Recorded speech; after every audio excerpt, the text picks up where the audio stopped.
পয়গম্বর মুসা আলাইহিস সালাম দৌড়ায়া তুর পাহাড়ে যায়।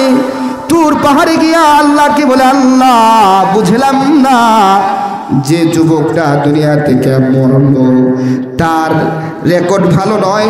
এলাকার মানুষগুলো তো বলতেছে তার জীবনে গুনাহের দাগ, জিনাহের দাগ। মানুষগুলো তার এলাকা থেকে বের করে জংলায় ফেলায় দিছে। মরুভূমির প্রান্তরে যুবক চলে গেছে। যুবকটা মরুভূমির প্রান্তরে চলে গেছে। মরুভূমির প্রান্তরে যুবক একা একা রাত কাটায়। খাবার দাবারের কিছু নাই, মাত্র দুই একটা ছাগল তার সাথে আছে। এই ছাগলের উলান থেকে কিছু মাত্র দুধ বের হয়। এই দুধগুলো খেয়ে যুবক জীবন বাঁচায়। দিন চলে যায়, রাত চলে যায়। যুগটা অসুস্থ অবস্থায় পড়ে যায়। অসুস্থ অবস্থায় পড়া মরুভূমির প্রান্তরে যুবকটা যখন বুঝতে পারছে আমার জিন্দেগির হায়াত প্রায় শেষ, আমি মনে হয় আর বাঁচব না, আমি মনে হয় আর বাঁচব না, এবার দিলটারে সে নরম কইরা দিছে। মরুভূমির প্রান্তরে আল্লাহকে ডেকে বলে, আল্লাহ ওগো মালিক, ওগো মাওলা, আমার এই গুনাহের অপবাদ দিয়া এলাকার মানুষগুলো গ্রাম বঞ্চিত করছে, এলাকা বঞ্চিত কইরা দিছে। মরুভূমির প্রান্তরে আমি একা তোমার কাছে পয়রা রইছি, খাবার দাবারের সুবিধা নাই, ছাগলের উলান থেকে মাত্র কিছু দুধ পান কইরা জীবন কাটাইছি। এখন আমার দেহে জ্বর আসছে, জ্বর এমনভাবে আসছে মনে হয় আমি আর বাঁচব না। ওগো মালিক, মরুভূমির প্রান্তরে এই মুহূর্তে আমার মুখের মধ্যে এক ফোঁটা পানি দেবার কোনো লোক নাই। যুবকটা ডাইনের দিকে তাকায়া দেখে কেউ নাই। মরুভূমির প্রান্তর, শুধু মরুভূমির প্রান্তর। সামনের দিকে তাকায়া দেখে কেউ নাই, শুধু মরুভূমির প্রান্তরে দেখা যায়। ডাইনে তাকায়, বামে তাকায়, পিছনে তাকায়, কেউ নাই। চোখের পানি ফালাইয়া যুবকটা আল্লাহর দিকে ডাক দিয়া বলে, আল্লাহ ওগো মালিক, এখানে আর কেউ নাই, আর কেউ নাই, তুমি একজন আছো আল্লাহ। আল্লাহ গো, মানুষগুলো আমাকে এলাকা থেকে বঞ্চিত কইরা দিছে, কিন্তু তোমার রহমতের দরওয়াজা তো এখনো খোলা আছে। আমার আল্লাহ বলেন, লা তাকুনা তুমি রহমাতিল্লাহ, বান্দা তুমি আমার রহমত থেকে নৈরাশ হইবা না। আমার রহমতের আশায় জীবনের শেষ প্রান্ত যদি তুমি শেষ বেলায় এসে যদি তুমি মাওলাকে একটা ডাক দেও, মাওলা তোমার কথাকে শুনে ফেলবে। এবার যুবক ডাক দিয়া কয়, আল্লাহ ওগো মালিক, আমার জিন্দেগির গুনাহগুলি তুমি যদি এই মুহূর্তে আমারে ক্ষমা না করো তাইলে আমার জিন্দেগি বরবাদ হয়ে যায়। ও আল্লাহ, জিন্দেগির সব গুনাহ তুমি আমারে মাফ করে দাও। লোকটা, যুবকটা কাঁদতেছে, কাঁদতেছে, চোখের পানি গড়গড়া পড়তেছে। ওইদিকে আজরাইল তার সন্নিকট আসছে। তওবার দরটা এমন হইছে, আমার আল্লাহ বলেন, ইন্নাল্লাহা ইউহিব্বুত তাওয়াবিন, ইন্নাল্লাহা ইউহিব্বুত তাওয়াবিন ওয়া ইউহিব্বুল মুতাতাহহিরিন। কোন বান্দা যখন খালিস নিয়তে আমি মাওলার কাছে তওবা করে, তওবাহের জন্য আমি আমার মাওলা ও বান্দাটার জীবনে যত গুনাহ থাকে তওবা করার মাধ্যমে আমি আল্লাহ তার জিন্দেগির সব গুনাহ মাফ করে দেই। সুবহানাল্লাহ। মানুষ মরণশীল, পৃথিবীতে কোনো মানুষ চিরস্থায়ী নয়, বরং প্রত্যেকে যার যার হায়াত শেষে দুনিয়া থেকে বিদায় নিয়ে পরপারে জমা দিতে হবে। আমরা সবাই দুনিয়া থেকে চলে যাব। আমাদের ইহজগতের পর আরেকটা জগৎ রয়েছে, ওখানে আমাদের হিসাব দিতে হবে। যদি আমাদেরকে ওখানে হিসাব দিতে হয় তাহলে আমাদেরকে আমল নিয়ে যেতে হবে। আমল ছাড়া আল্লাহর কাছে কোনো কিছুর জবাব দেওয়ার ক্ষমতা আমাদের নাই। কারণ মরণটা কার কখন আসবে কেউ জানে না, একজন জানেন, তিনি কে? জোরে আওয়াজ করে বলেন, তিনি কে? আল্লাহ জানেন। আল্লাহ বলেন, ইদা জাআ আজালুহুম, ইদা জাআ আজালুহুম লা ইস্তাখিরুনা সাআতাও ওয়া লা ইস্তাকদিমুন। মরণটা কার কখন কোথায় হবে কেউ জানে না। একজন জানেন? জোরে আওয়াজ করে বলেন, তিনি কে? মরণ থেকে যতই পালাও মরণ তোমায় লইবে ঘিরি, যদিও তুমি পালাও গিয়ে আকাশ পানে লাগায়া সিঁড়ি। মরণ থেকে পলায়ন করে কেউ দূরে যেতে পারবে না, যেখানেই যাবে মৃত্যু থাকে ওখানেই সুবল দেবে। কথা বলেন ঠিক কিনা? এজন্য দুনিয়ার নিয়ামতে রব্বুল আলামিন আমাদেরকে দুনিয়াতে পাঠাইছেন। আল্লাহ পাক রব্বুল আলামিন দুনিয়াতে আমাদেরকে পাঠাইছেন তার ইবাদত করার জন্য, বন্দেগী করার জন্য, আল্লাহর হুকুম মানার জন্য। কিন্তু কোনো মানুষ আল্লাহর হুকুম মানে আবার মানে না। মুসলমানদের মধ্য থেকে একদল মানুষ আছে যারা কোনোদিন এক ওয়াক্তের নামাজও পড়ে না। এমন বেনামাজিকে আল্লাহ রিজিক দিয়ে রাখছে কি রাখে নাই? কথা কয় না কে? জিন্দিগিতে ঈদের নামাজও হাজিরা দেয় নাই, এমন মানুষের উপর আল্লাহর রিজিক আছে কিনা নাই? আল্লাহ তাআলা তারে দয়া করে রাখছে কি রাখে নাই? এই যে আমরা শ্বাস ফেলাইতেছি, শ্বাস নিতেছি, এই দয়া কার? জোরে আওয়াজ করে বলেন কার? যদি এমন হইতো এক ওয়াক্ত নামাজ না পড়ার কারণে বান্দার শ্বাস বন্ধ করে দেবো, তাইলে মনে হয় শতকরা 90 জন বাদ। কথা কোন ঠিক কিনা? একটা শ্বাসের কোনো দাম কোনো মানুষ দুনিয়ার নিসবতে কোনো টাকা দিয়া কেনার মতো কোনো ক্ষমতা। ওই যে এসি আইসিইউতে রাখে না, মানুষ অসুস্থ হয়ে পড়লে কোথায় রাখে? আইসিইউতে রাখলে পরে এক দিনে 30,000 টাকা বিল আসে, 50,000 টাকার বিল আসে। লাইফ সাপোর্টে রাখে। হ্যাঁ, যাদের টাকা পয়সা আছে এরা কিছুদিন রাখতে পারে, যাদের নাই তারা বলে যে আমাদের আর কোনো সম্বল নাই, আমাদেরকে দেন, আমরা বাড়িতেই চলে যাই। কথা কন না কেন? তাইলে আল্লাহর শুকরিয়া আদায় করা দরকার যে মালিক আমাকে 70 বছর হায়াত দিছে। ও আল্লাহ, আমার ও আল্লাহর ইবাদত একদিনও করলাম না, আল্লাহর একদিনও ডাকলাম না। আল্লাহ আমার হায়াতে সুস্থ রাখছে, শ্বাস ফেলাইবার ক্ষমতা দিছে।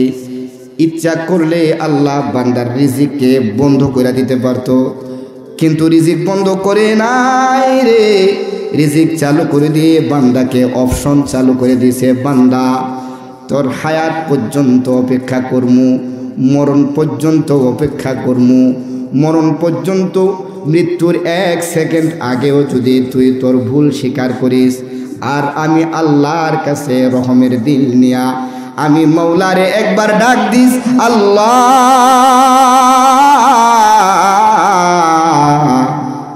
তাইলে মৃত্যুর 1 সেকেন্ড আগে যে তুই আমার কাছে ক্ষমা চাইছিস, আমি আল্লাহ তোরে রহমের চাদর দিয়া জিন্দিগির সব গুনাহ মাফ করে দিমু। এ বান্দা খুব গভীর মনোযোগ, এদিক সেদিক তাকাবেন না। আপনাদের সামনে একটা সাবজেক্ট নিয়ে হাজিরা দিয়েছি। সাবজেক্টটা বলার আগে আপনাদেরকে সুন্দর করে একটা উদাহরণ দিয়া আমি আলোচনায় ঢুকতে চাই। রাত্র গভীর করব না, ঘন কুয়াশা আপনাদের মাথার উপর পড়তেছে দেখতেছি। এই শীতে আপনাদের কষ্ট হবে, ঠান্ডা লাগবো, সময় অল্প নিয়া সাবজেক্টে যাওয়ার আগে আপনাদেরকে বলি, আপনাদের যাদের অসুস্থতা আছে, আমাদের গায়ের চুলকানি হয় এমন রোগী আসেননি এখানে? ঠান্ডা লাগে আসেননি? জ্বর সর্দি কাশ যদি এগুলো লাগে আমরা কই যাই? ডাক্তারের কাছে যাই। ডাক্তার আমার ওষুধ অনুযায়ী রোগ অনুযায়ী ওষুধ দেন, ট্রিটমেন্ট করে দেন। যে আপনার ঠান্ডা লাগছে না পাখান, আপনার সর্দি লাগছে আপনি অ্যালাট্রল খান। যাই কি যাই না? তাইলে ওষুধ খাওয়ার মাধ্যমে আমাদের রোগ নিরাময় হয়। আবার কিছু নিষেধ দিয়ে দেয় যে আপনার অ্যালার্জি আছে, চুলকানি আছে, তো এই ওষুধের পাশাপাশি আপনি গরুর গোশত খায়েন না, চিংড়ি মাছ খায়েন না, ইলিশ মাছ খায়েন না, এমন আসেনি? কেন?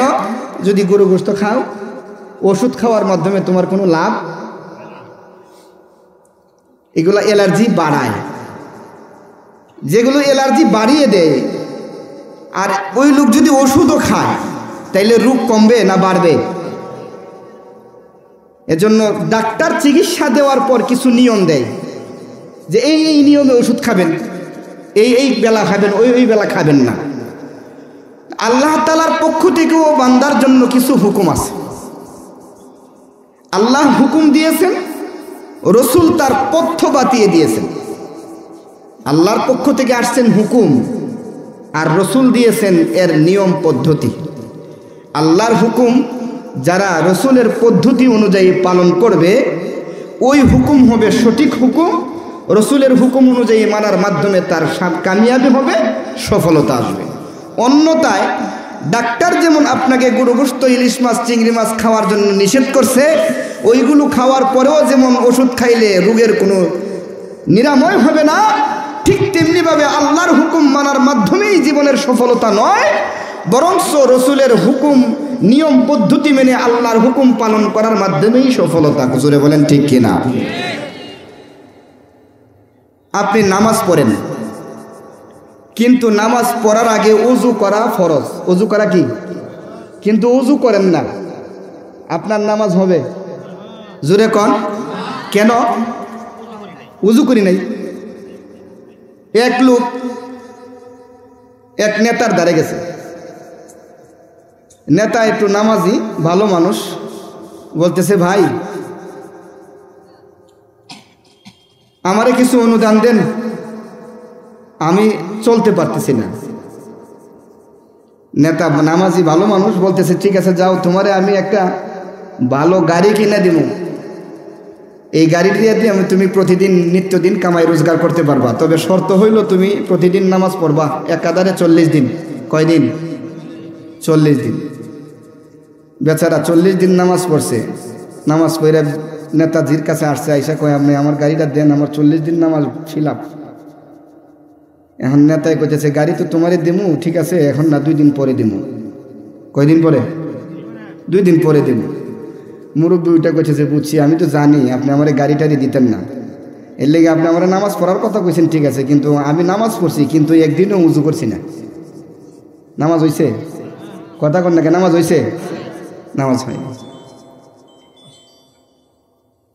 তাহলে নামাজ পড়ার জন্য পূর্ব শর্ত হইল ওযু করা।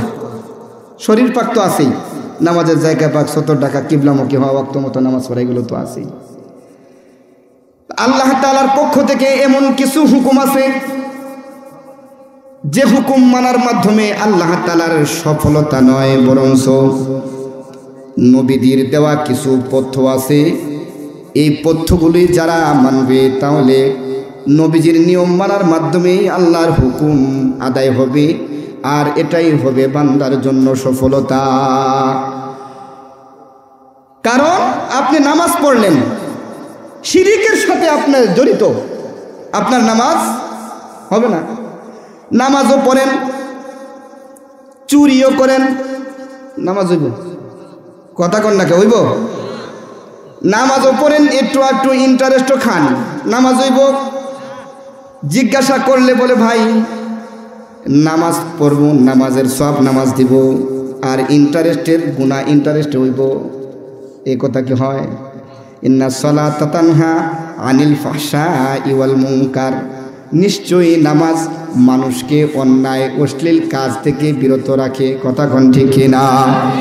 যে নামাজ মানুষকে অন্যায় কাজ থেকে বিরত রাখে না, ও নামাজ নামাজ নয়, ও রোজা নয়, ও সদকা নয়, যে সদকা করার মাধ্যমে বান্দা গুনার কাজে লিপ্ত হয়।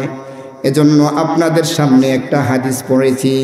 এই হাদিসে হযরতে আবু হুরায়রা রাদিয়াল্লাহু তাআলা আনহু বলেন, ক্বালান নাবিয়্যু সাল্লাল্লাহু আলাইহি ওয়াসাল্লাম ইজতানিবুস সাবাল মুবিকাত। এমন 7টা জিনিস আছে, এমন 7টা কাজ আছে যেগুলোর সাথে মানুষ যদি জড়িত থাকে তাহলে তার কোনো ইবাদত আল্লাহর কাছে কবুল হবে না, তার কোনো দোয়া আল্লাহর কাছে কবুল হবে না, তার নামাজ আল্লাহর কাছে কবুল হবে না, তার দান সদকা আল্লাহর কাছে কবুল হবে না, তার রোজা আল্লাহর কাছে কবুল হবে না।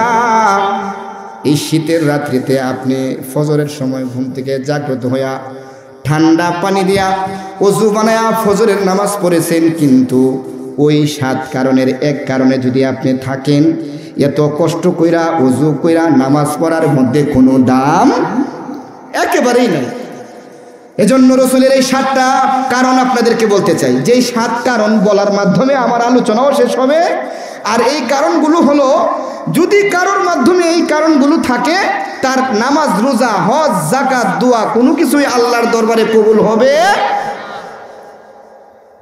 তাইলে আমরা আজকে জানবো কোন 7টা কারণ রাসূল বলেছেন যে এই 7 কারণে তার নামাজ, রোজা, হজ, যাকাত কিছুই হবে না। যদি এই কারণগুলো আমাদের মাঝে থাকে, তাইলে আমরা আজকে শোনার পর এই কারণগুলির ধারে কাছেও আর যাব না, তওবা করে নিব। আর যদি আমার কাছে এই কারণগুলো না থাকে, তাইলে আমি আল্লাহর কাছে দোয়া করব, আল্লাহ অদূর ভবিষ্যতে আমার মরণ পর্যন্ত যেন এই কারণগুলো আমার মাঝে না আসে। কথা বলেন ঠিক কিনা? তাহলে 1 নাম্বার কারণ আল্লাহর রাসূল বলেন, ক্বালান নাবিয়্যু সাল্লাল্লাহু আলাইহি ওয়াসাল্লাম, ক্বালান নাবিয়্যু সাল্লাল্লাহু আলাইহি ওয়াসাল্লাম, ইজতানিবুস সাবআল মুবিকাত। এমন 7টা জিনিস রয়েছে যেগুলো মানুষের মাঝে থাকলে, এই কারণগুলো মানুষের মাঝে থাকলে তার নামাজ, রোজা, ইবাদত আল্লাহর কাছে কবুল হবে না।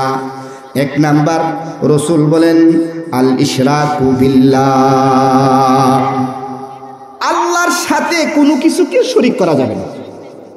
বলেন, আল্লাহর সাথে কোনো কিছুকে, ওই যে একটু আগে প্রেসক্রিপশন আপনাদেরকে দিয়েছিলাম, ডাক্তার ওষুধ দিয়েছেন এই রোগের জন্য, এই ওষুধ পদ্ধতি হলো এগুলো খাবেন না, এগুলো খাইলে রোগ ভালো হবে না। ঠিক তেমনিভাবে রাসূল বলেন, নামাজ, রোজা, হজ, যাকাত আদায় করার জন্য 7 কারণের 1 নাম্বার কারণ হলো আল ইশরাকু বিল্লাহ। কোনো মানুষ আল্লাহর সাথে যদি কাউকে শরীক করে আর ও সারা জীবন যদি নামাজ পড়ে, তার একদিনের নামাজও আল্লাহর কাছে কবুল হবে। আল ইশরাকু বিল্লাহ, আল্লাহর সাথে কাউকে শরীক করা যাবে।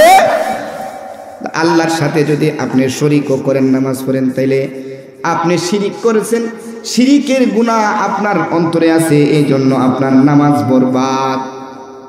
শিরিকের উদাহরণ আপনাদেরকে কি দিয়া দিমু বলেন তো? একমাত্র সেজদার মালিককে।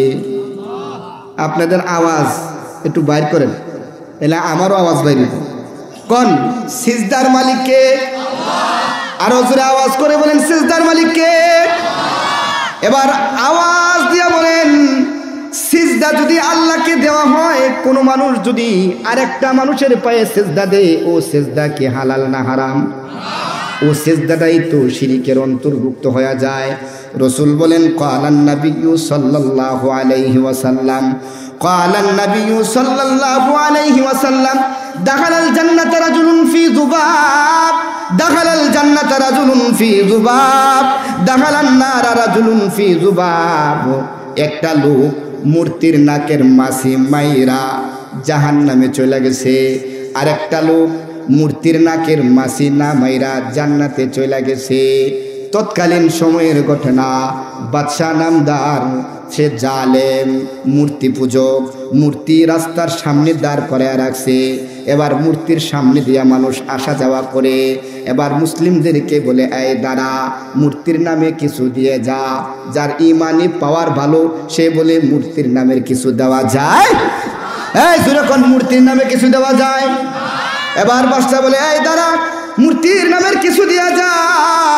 লোকটা বলে, না, মূর্তির নামে কিছু দেওয়া যাবে না। এবার বলে, মূর্তির নামে যদি কিছু না দেস, তাইলে মূর্তির নাকের মধ্যে একটা মাছি বসা। কি মাছি? আপনারা চিনেন? এই মাছিটারে তুই মাইরা যা, কারণ মূর্তির ক্ষমতা নাই মাছিরে মারার। কথা কোন ঠিক কিনা? আপনাদের এলাকায় হিন্দু আছে? আছে, কম না বেশি? আর যাক, আমি ওই সাবজেক্টে যাবো না, জিজ্ঞাসা করতেছি শুধু। তো লোকটা বলতেছে, আমি মুসলিম, আমার কাছে মূর্তির নামে টাকা চাইলা? মূর্তির কোনো নামে কোনো টাকা আমার দ্বারা দেওয়া সম্ভব না। বাদশা বলতেছে, তোরে জবাই করে হত্যা করে ফেলবো, মূর্তির নাকের মাছি মার। লোকটা ভয় পাইয়া গেছে। কি পাইছে? ভয় পাইয়া মূর্তির নাকের মাছিটা মারছে। রাসূল তার ব্যাপারে বলেন, ক্বালান নাবিয়্যু সাল্লাল্লাহু আলাইহি ওয়াসাল্লাম, দাখালান নার রাজুলুন ফি যুবাব। একটা লোক মাছি সমপরিমাণ শিরিক করছে। কি সমপরিমাণ? মাছি সম পরিমাণ শিরিক আল্লাহর সাথে করছে, লোকটা জাহান্নামে চলে গেছে। আবার রসুল বলেন দাখালাল জান্নাত রাজুলুন ফি যুবাব, একটা লোক মূর্তির নাকের মাছি না মাইরা আল্লাহ তাআলার জান্নাতে চলে গেছে। দাঁড়ায় রইছে, বাচ্চাটাকে কয় আয় আয় আয় মূর্তির নামে কিছু দে, ইমানি পাওয়ার নিয়া। মুসলিমটা কয় না না, আল্লাহর মূর্তির নামের কিছু দেওয়া যাবে না, মূর্তির নামের কিছু যদি না দেস তাইলে তোরে হত্যা করে ফেলমু, মূর্তির নাকের মাছিটা তুই মাইরা যা। লোকটা বলে মূর্তির নাকের মাছি মারাটাও আমার কাছে শিরকের অন্তর্ভুক্ত, মারবো না, পারলে তুমি আমাকে হত্যা করে ফেলো। বাদশা তারে হত্যা করে ফেলছে। রসুল তার ব্যাপারে বলেন কালান নবী সাল্লাল্লাহু আলাইহি ওয়াসাল্লাম দাখালাল জান্নাতা রাজুলুন ফি যুবাব, ও যে মাছি সম পরিমাণ শিরিক আল্লাহর সাথে করে নাই, এজন্য আল্লাহ তাআলা তাকে জান্নাত দিয়ে দিয়েছেন।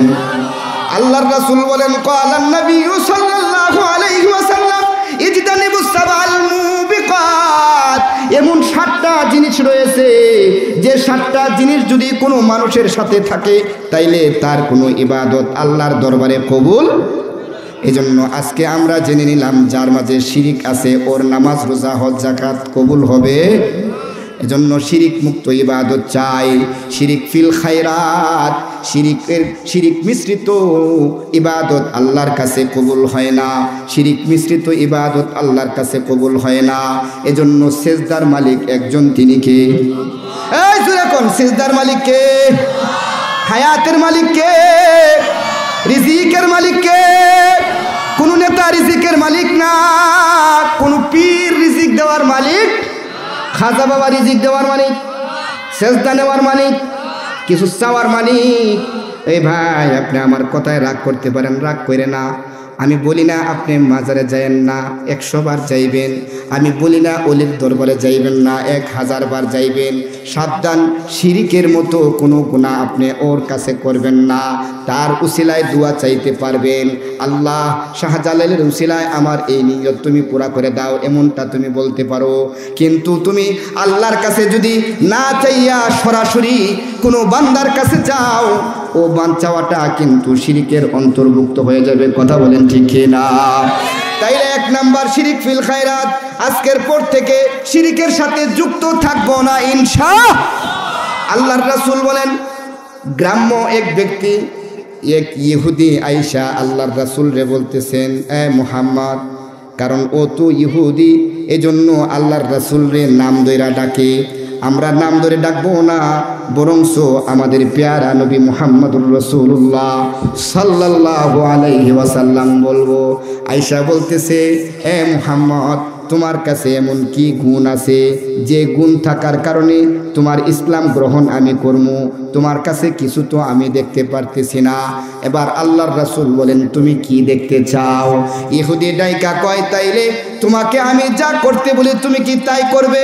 আল্লাহর রাসূল বলেন হ্যাঁ, তুমি যা বলবে আমি তাই করব। আল্লাহর রাসূলকে ইহুদি ইশারা দিয়া দেখায়, ওই যে ওদিকে একটা গাছ দেখা যায়, ও গাছটাকে তুমি ইশারা দিয়া তোমার সামনে আনতে পারবানি। সুবহানাল্লাহ বলেন, আয় জোরে কন্যা সুবহানাল্লাহ। নবীর মুজিজা। আল্লাহর রাসূল সাল্লাল্লাহু আলাইহি ওয়াসাল্লাম আকাশের চাঁদকে জমিনের থাইকা 2 টুকরা করেছেন। আল্লাহু আকবার, জোরে কন্যা আল্লাহু আকবার। ইহুদি কইতেছে যে তোমার কালিমা গ্রহণ করমু, তবে তুমি যদি আমাকে ওই যে দূরে একটা গাছ, এই গাছটারে যদি আমার সামনে আইনা দেখাইতে পারো তাইলে ঈমান আনি। সত্যি? তাইলে তুমি আমার উপর ঈমান আনবে? হ্যাঁ। আল্লাহর রাসূল সাল্লাল্লাহু আলাইহি ওয়াসাল্লামের মুজিজা, রহমতের নবী তো। আল্লাহর রাসূল শাহাদাত আঙ্গুলে দিয়ে গাছকে ইশারা দিছে, ইশারা দিতে দেরি হইছে, মাটি 2 ভাগ হইয়া ফাইটা রসুলের সামনে আইসা দাঁড়াইতে দেরি হয় না। আর একটু জোরে কন্যা সুবহানাল্লাহ। রহমতের নবী ডাকছে গাছকে, কারণ তিনি শুধু মানুষের নবী নয়, তিনি গাছের নবী। কথা কোন ঠিক না? তিনি মাছের নবী, তিনি আসমানের জমিন, আসমানের নবী, জমিনের নবী। আল্লাহর পরে যার সম্মান, ও নবী গাছের নবী। এই জন্য গাছকে ইশারায় ডাক দিছে, আয় আয় আমার কাছে আয় রে। গাছ তো বুঝে ফেলছে পেয়ারা হাবিব আমারে ডাকে, আমি দৌড়াইয়া হাবিবের কাছে যাই। এই ডাইকা কয় মাত্রই তো গাছটাকে তুমি ডাইকা তোমার কাছে আনলা, এই গাছটা কি আবার ফিরাইয়া জাগায় দিতে পারবা? এবার বলেন তো আল্লাহর রাসূল এই কাজ পারবে কি পারবে না? যেরকম পারবে কি পারবে না? রসুলের মুজিজা মুহাদ্দিসিনে কেরাম মুফাসসিরিনে কেরাম কয় আল্লাহর রাসূল সাল্লাল্লাহু আলাইহি ওয়াসাল্লামের পাতার চুল থেকে পায়ের পাতা পর্যন্ত পুরা শরীরটা হইল মুজিজা। আল্লাহু আকবার, আরো জোরে বলেন আল্লাহু আকবার। কারণ রসুলের পুরা শরীরটাই হইল মুজিজা। কেমন মুজিজা? দুই একটা মুজিজা কইতাম, কথা কোন নাকি কইতাম। আল্লাহর রাসূল কোনো মানুষের গায়ে যদি হাত দেয় তাইলে তার শরীর থেকে মেশকে আম্বরের ঘ্রাণ বের হয়। রসুল যদি রাস্তা দিয়ে হাইটা যায় তাইলে তার রাস্তার মাটি থেকে মিশকে আম্বরের ঘ্রাণ বের হয়। রসুল যদি কাউকে ডাক দেয় রসুলের থুতু মুবারক থেকে মিশকে আম্বরের ঘ্রাণ বের হয়। আল্লাহু আকবার। রসুল এক গ্রাম্য সাহাবীর সন্তানের মাথায় হাত দিছে, ও মাথা থেকে মিশকে আম্বরের ঘ্রাণ বের হয়। মুহাদ্দিসিনে কেরাম কয় শুধু ওই সন্তানের মাথা থেকে মিশকে আম্বরের ঘ্রাণ বের হয় তা নয়, ও সন্তান বড় হয়েছে, সন্তান বিয়ে করেছে, সন্তানের ঘরে আরেকটা সন্তান জন্ম হয়েছে, ও সন্তানের মাথা থেকেও মিশকে আম্বরের ঘ্রাণ বের হয়। জোরে কন্যা সুবহানাল্লাহ। এক এক এক করে এক পুরুষ, দুই পুরুষ, তিন পুরুষ, একাধারে 7 পুরুষ পর্যন্ত আল্লাহর রসুলের হাতের স্পর্শ রাখছে। এজন্য একজন নয় 7 পুরুষ পর্যন্ত মিশকে আম্বরের ঘ্রাণ তার শরীর থেকে বের হতেই থাকে। সুবহানাল্লাহ। আল্লাহর রাসূল সাল্লাল্লাহু আলাইহি ওয়াসাল্লাম তিনি আকাশের নবী, জমিনের নবী, মাছের নবী, গাছের নবী। এজন্যই তো জিব্রাইল দুনিয়াতে আগমন করেছেন। দুনিয়াতে জিব্রাইল আগমন করেছেন। গভীর মনোযোগ দিয়া শোনো, তোমার আমার নবী পেয়ারা হাবিব মুহাম্মদুর রাসূলুল্লাহ। আজকে দেখো নাস্তিক আসাদ নূরের মতো লোক, আজকে দেখো ওই যে গাজীপুরের শুভ সরকারের মতো লোক যে কোরআনকে নিয়ে কটুবাক্য করে, যে রসুলকে নিয়ে অপবাদ রটায়, অথচ মুসলিমরা ঘরে বৈশা রসুলের অপমান সহ্য হয়। একটা স্বপ্নের কথা আপনাদেরকে শোনায়া যায়। আপনার হৃদয়ে যদি রসুল প্রেমের মহব্বত ভালোবাসা থাকে, আল্লাহর রসুল বলেন, আল্লাহর রসুলের একজন সাহাবী আব্দুর রহমান ইবনে সমীরকে বলতেছে, আব্দুর রহমান ইবনে সমীর শোনো, তোমার কাছে একটা স্বপ্নের ব্যাখ্যা আমি বলি। স্বপ্নটা কি? আল্লাহর রসুল বলেন, আমি দেখলাম বনি ইসরাইলের অনেকগুলো লোক একসাথে বৈশা মজমা করতেছে। আল্লাহর রাসূল বলেন, পৃথিবীতে যত নবী পাঠাইছেন বনি ইসরাইলে বেশি নবী আসছেন, এজন্য সমস্ত বড় বড় নবীরা একসাথে বৈশা মজমা করতেছে। এবার আল্লাহর রাসূল বলেন, ও আব্দুর রহমান, আমি স্বপ্নে দেখলাম আমার একজন উম্মত বনি ইসরাইলের নবীদের মাঝে বসছে। সে যখন তাদের মাঝে গিয়া বসছে, বনি ইসরাইলের নবীরা তারে অপমান কইরা তার মজলিস থেকে উঠাইয়া দিছে। এজন্য আমার যে উম্মতটারে বনি ইসরাইলের মজমা থেকে উঠাইয়া দিছে, এজন্য আমার ভালো লাগে নাই, আমার বড় খারাপ লাগছে, কারণ আমার উম্মতের অপমান আমি সইতে পারি না। আল্লাহু আকবার। উম্মতের অপমান রসুল সইতে পারে না। আর এখন এই সময়ে এসে রসুলের ব্যাপারে যখন ব্যঙ্গ করা হয়, সেই উম্মত কি করে ঘরে বসে থাকে? কথা বলেন ঠিক কিনা? আপনারা শুনেছেন কিনা জানি না, গাজীপুরে কোর্টের সামনে আমরা মানববন্ধন করেছি। শুভ সরকার নামের একজন লোক কোরআন শরীফের মধ্যে প্রস্রাব কইরা ভিডিও ছেড়ে দিয়েছে। আপনারা কি কেউ দেখছেন? আপনারা না দেখলে আপনারা পত্রিকায় দেখবেন, ফেসবুকে যা সার্চ দিয়ে দেখবেন। আমরা 6 ঘন্টার আলটিমেটামের মাধ্যমে তাকে ধরতে বাধ্য হয়েছি। হিন্দু, আমরা বলি নাই যে তারা আমাদের নাগরিক ভাই, এদেশে তারা নাগরিকত্ব আদায় করে থাকবে, তারা তাদের পাওনা পাবে, তারা তাদের ঘরে থাকবে, তারা তাদের মন্দিরে থাকবে, তারা তাদের কাজ করবে, কোনো বাধা নাই। কিন্তু কোনো হিন্দু কুলাঙ্গার যদি আপনার আমার নবী আল্লাহ রাসূলকে নিয়ে কোনো কটুবাক্য করে, কোনো ব্যতিক্রমী কথা বলে, কোরআনকে অবমাননা করে, রাসূলকে অবমাননা করে, একটাকেও ছাড় দেওয়া হবে না। কথা বলেন ঠিক কি না? অথচ রসুলের অপমানে আমরা ঘরে বসে থাকি। রসুলকে নিয়ে তারা ব্যঙ্গ করে আর দেখায় রসুলরে আমরা বড় ভালোবাসি, মহব্বত করি, ভালোবাসি, মহব্বত করি। কিন্তু রসুলরে তারা কটুবাক্য করে, রাস্তায় রসুলরে ব্যঙ্গ করে, সে রসুলরে কেমন ভালোবাসা আর কেমন মহব্বত করে, যে নবীর প্রেমে মহব্বত নিয়ে স্লোগান দিয়া রাস্তায় নামা তার প্রতিবাদ করতে পারে না। ও আশেকে রাসূল দাবি করে, ঠিক আছে, এ কোনোদিনও আশেকে রাসূল হতে পারে। কারণ আশেকে রাসূল যারা হবে, নবীর অপমানে তার হৃদয়ে একটা দাগ কাটবে। কথা বলেন ঠিক কিনা? তার হৃদয়ে তার ইমানি চেতনা কুওয়াত জাগবে যে আমার নবীর ব্যাপারে যদি কেউ অন্য কোনো শব্দ করে তাইলে এটা মানতে পারি না, আমি আমার পিছনের দিকে চলে যাই। এবার রসুল বলেন যদি গাছটারে আমি সামনে নিয়ে যাইতে পারি আবার ওই জায়গায়, তাইলে কি ঈমান আনবে? বলছিলাম রসুলের দুই একটা মুআজিজা আপনাদের সামনে। রসুল বলেন যুদ্ধের ময়দানে আল্লাহর রসুল সাল্লাল্লাহু আলাইহি ওয়াসাল্লাম সাহাবাদেরকে নিয়ে যুদ্ধ করা শুরু করছে। এবার যুদ্ধ করতে করতে সাহাবাদের পানি পিপাসা লাগছে। এবার একজন সাহাবী আয়েশা আল্লাহর রাসূলকে বলতেছেন, ইয়া রাসূলুল্লাহ, ইয়া হাবিবাল্লাহ, ইয়া রাসূলুল্লাহ, ইয়া হাবিবাল্লাহ, ওগো আল্লাহর নবী, তৃষ্ণা লাগছে, পিয়াস লাগছে, একটু পানি খাইতে চাই। আল্লাহর রাসূল বলেন বর্তন নিয়ে আসো, পানির পেয়ালা নিয়ে আসো। এবার পানির পেয়ালাটা নিয়ে আসা হলো, দেখা গেল পানির পেয়ালাতে পানি নাই, দুই এক ফোঁটা পানি আছে। এবার আল্লাহর রাসূল পেয়ালা থেকে পানির ফোঁটাকে বর্তনে উঠাইলেন। এই পানিটাকে আল্লাহর রাসূল সাল্লাল্লাহু আলাইহি ওয়াসাল্লাম নিজের হাতে ঢললেন, নিজের হাতে একটু লাগাইলেন। তারপরে আল্লাহর রাসূল এই হাত, তার দামি হাত মুবারক এইভাবে উপর করে রাখলেন। জোরে আওয়াজ করে সুবহানাল্লাহ বলার জন্য রেডি থাকেন। রসুল বলেন ওই পানিটা লাগাইয়া আল্লাহর রাসূল এমন করে হাত ধরলেন, আল্লাহর রাসূলের প্রত্যেকটা আঙ্গুলের ফাঁক দিয়া ঝর্ণার পানি বইতে লাগলো। রসুলের আঙ্গুলের ফাঁক দিয়া যদি ঝর্ণার পানি বয়, সেই রসুলের চুল মুবারক থেকে পায়ের পাতার পর্যন্ত পুরা শরীরটাই মুজিজা ভরা। কথা বলেন ঠিক কিনা? রসুল বলেন আমি যে ওই যে সাহাবাদেরকে নিয়া খন্দকের যুদ্ধে চইলা গেছি, আই রসুলের মুজিজা যদি তোমাকে বলি কত বলবো, 700-এর অধিক বেশি রসুলের মুজিজা রয়েছে।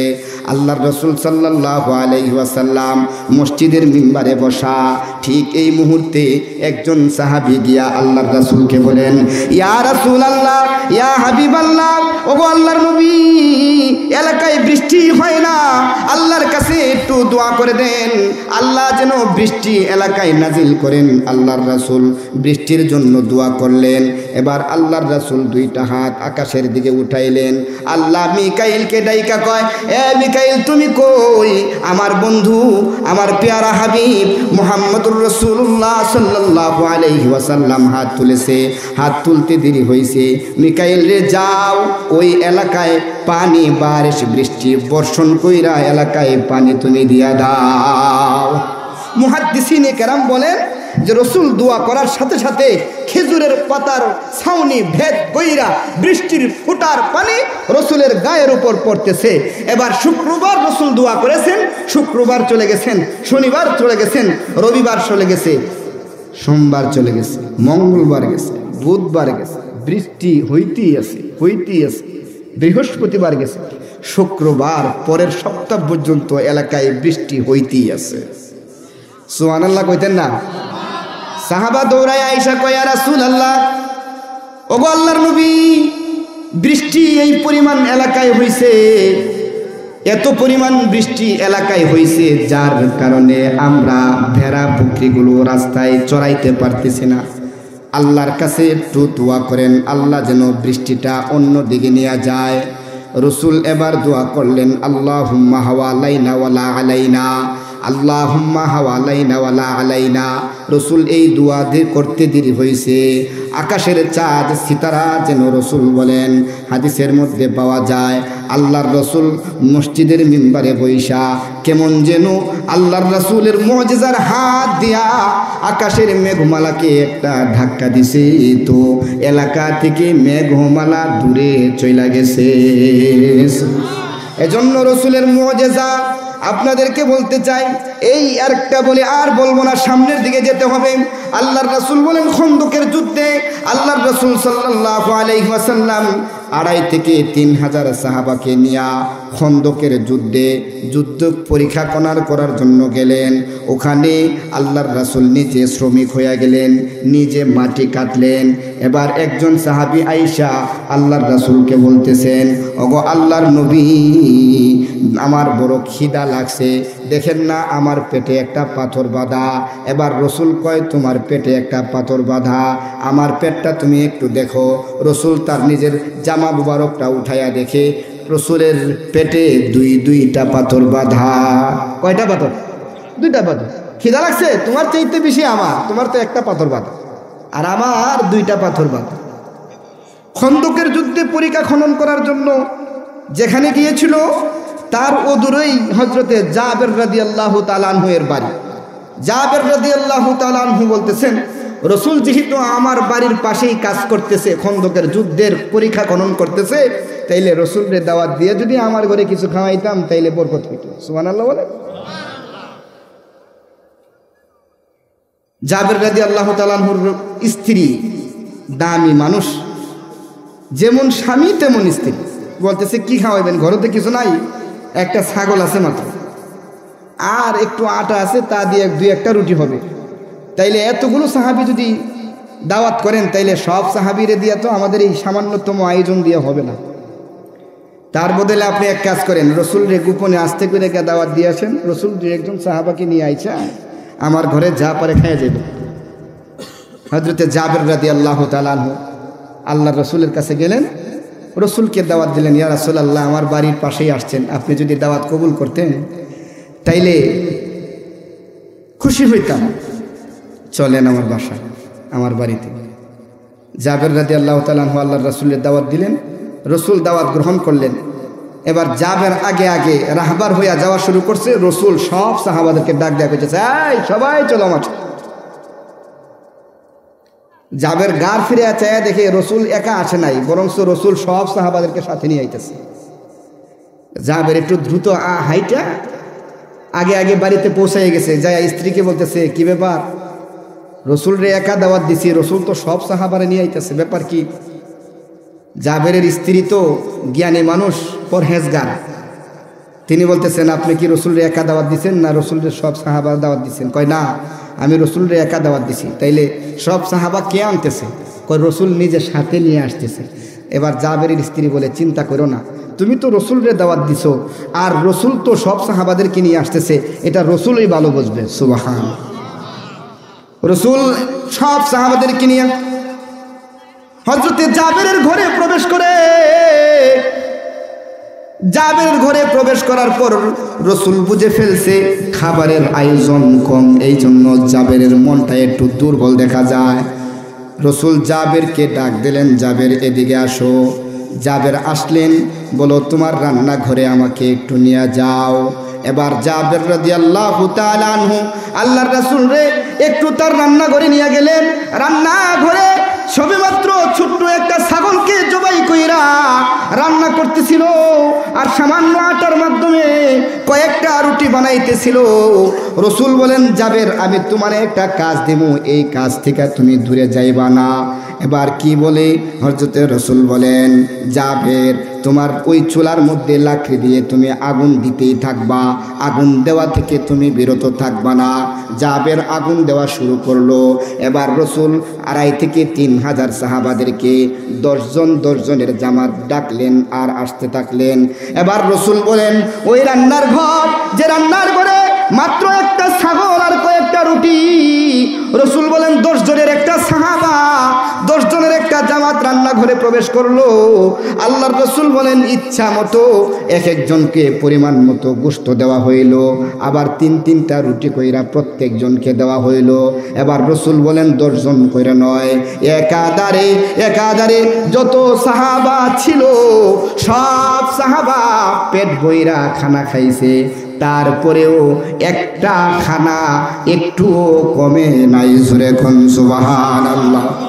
রহমতে আলম নবী, নবী দো জাহান, রহমতে আলম নবী, নবী দু জাহান সাহাবীরা নবীর জন্য হইল কুরবান বলো সাহাবীরা নবীর জন্য হইল কুরবান আপনারা এটা পারেন না আমার সাথে পড়েন রহমতে আলম নবী নবী দু জাহান রহমতে আলম নবী নবী দু জাহান সাহাবীরা আতর বানায় ওই নবীজির ঘাম বলো সাহাবীরা আতর বানায় ওই নবীজির ঘাম উস্তুনে হান্নানা একটা খেজুর গাছের নাম যাকে ধরে খুতবা দিতেন রাসূলে আকরাম উস্তুনে হান্নানা একটা খেজুর গাছের নাম যাকে ধরে খুতবা দিতেন রাসূলে আকরাম গাছ নবীর বিরহে কান্দিতে রহে গাছ নবীর বিরহে কান্দিতে রহে হতবাগ হইলেন যত সাহাবা কেরাম হতবাগ হইলেন যত সাহাবা কেরাম বলো রহমতে আলম নবী রহমতে আলম নবী নবী দু জাহান সাহাবীরা আতর বানায় ওই নবীজির ঘাম বলো সাহাবীরা আতর বানায় ওই নবীজির ঘাম রসুলকে শুধু দুনিয়ার মানুষ ভালোবাসে নাই বরংস আল্লাহর মাখলুকাত গাছও ভালোবাসছে রসুল মসজিদের মিম্বারে বৈশা খুতবা প্রদান করে ওই সময়কা এরকম চেয়ার নাই এরকম বড় বড় মেহরাব মিম্বার নাই রসুল মাত্র একটা খেজুরের ডালায় হেলান দিয়া আল্লাহর রসুল খুতবা প্রদান করে এবার গ্রাম্য এক মহিলা আল্লাহর রসুলকে যায় বলে ইয়া রাসূলুল্লাহ ইয়া হাবিবাল্লাহ আপনি তো একটা খেজুরের ডালায় হেলান দিয়া খুতবা প্রদান করেন আমি আপনার জন্য একটা মিম্বার বানাই আনছি অনুমতি যদি দেন তাইলে মিম্বারটা আপনার জন্য আমি দিতে পারি রসুল বলে ঠিক আছে তুমি মিম্বারটা দাও রসুল বলেন মিম্বার তুমি ঘরে ঢুকাও এবার মসজিদে মিম্বার ঢুকাইছে খেজুর গাছকে আল্লাহর রাসূলের থেকে একটু দূরে সরাই এনেছে পৃথিবীতে সব গাছের এক নিয়ম না খেজুর গাছের যত ডাল কাটবেন খেজুর গাছ মরবে না কিন্তু খেজুর গাছের মাথা যদি আপনি কাটেন ওই খেজুর গাছ পুইতা রাখলেও আর বাঁচবে না কিন্তু এই ডালটা কিংবা এই গাছটা রসুলের মাথা ছাড়া ছিল জ্বর যেটাকে যার ভিতরে জান নাই যেমন এই যে বাঁশ হ্যাঁ এই যে চেয়ার কাঠ এগুলোতে কোনো জান আছে এটাকে জ্বর বলা হয় খেজুর গাছটা প্রাণহীন ছিল কিন্তু রসুলের মহব্বতে খেজুর গাছও আল্লাহর রাসূলের মহব্বতে বাচ্চা পোলাপানের মতো ফুপায়া ফুপায়া চিৎকার কইরা কইরা কাঁদছে সুবহানাল্লাহ খেজুর গাছটা যখন রসুল থেকে পৃথক হয়ে গেছে মসজিদের কোণা থেকে কেমন যেন বাচ্চা পোলাপানের আওয়াজ আয় কে যেন কান্না করে রসুল বলে কেউ কান্না করে না এটা খেজুর গাছ ও আমার মহব্বতে কান্না করছে সুবহানাল্লাহ বলেন আর একটু জোরে কন্যা সুবহানাল্লাহ আপনারা কি কথা বুঝতেছেন শেষ পর্যন্ত থাকবেন তো ইনশাল্লাহ আমার কিন্তু 7টা কারণ কয়টা কারণ গেছে কেটা একটা রইছে কয়টা আমি এখনই যাই চলে যাবো ইনশাল্লাহ ওখানে চলে যাবো এই কথাটা বলেই চলে যাবো ইনশাল্লাহ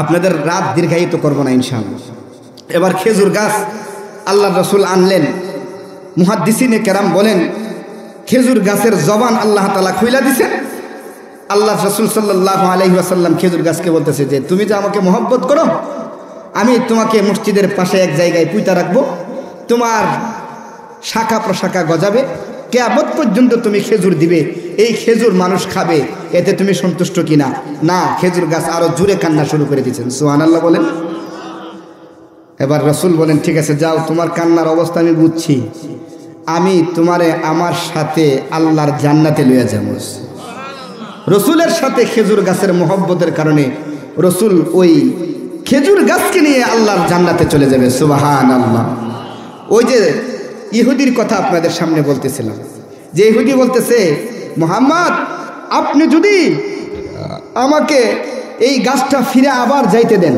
ওখানে যাই তাইলে আপনার কালিমা গ্রহণ করব, আমি ইসলাম গ্রহণ করে ফেলব। রসুল বলেন ঠিক আছে তাইলে। আল্লাহর রাসূল ইশারা দিলেন, গাছটা আবার মাটি 2 ভাগ করে জায়গা মতো পৌঁছায় গেলেন। সুবহানাল্লাহ। এবার ইহুদি তার কথা মতো আল্লাহর রাসূলের কাছে ঈমান আনছে। ঈমান আইনা আল্লাহর রাসূলকে এবার একটা প্রশ্ন করতেছে, ইয়া রাসূলুল্লাহ, একটু আগে ছিলাম আমি ইহুদি, আমি গায়রে মুসলমান ছিলাম, এখন আপনার উপর ঈমান আনছি, আপনাকে একটা প্রশ্ন করি। এবার রসুল বলেন, কি প্রশ্ন করবা? আল্লাহর রাসূল বলেন, ও গো আল্লাহর নবী, আমার মন চায় আপনাকে একটা সিজদা করি। নাউজুবিল্লাহ, জোরে কর না নাউজুবিল্লাহ। আল্লাহর রাসূলকে ওই ইসলাম গ্রহণ করার পরে বলতেছেন যে আপনার কাছাকাছি আইসা আপনাকে একটা সিজদা করি। রসুল করে, সাবধান, আমাকে তুমি সিজদা দিবে এই কথা তোমার মুখ থেকে কিভাবে বের হলো? আমি তো সিজদার উপযুক্ত নয়। সিজদার উপযুক্ত একজন আছেন, তিনি কে? জোরে বলেন, তিনি কে? আল্লাহ। অতএব